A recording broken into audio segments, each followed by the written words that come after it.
Hola, sóc l'Òscar Ijosa de JCI Tarragona.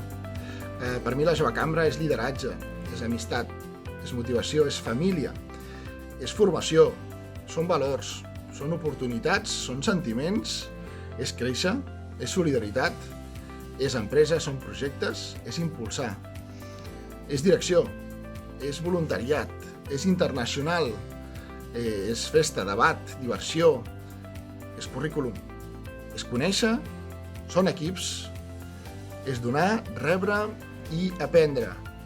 A mi m'ha millorat el projecte d'empresa. He pogut aplicar els coneixements adquirits al meu entorn laboral i he pogut capacitar i formar a joves d'arreu del món. Per tant, no t'ho perdis i festa de jove cambra.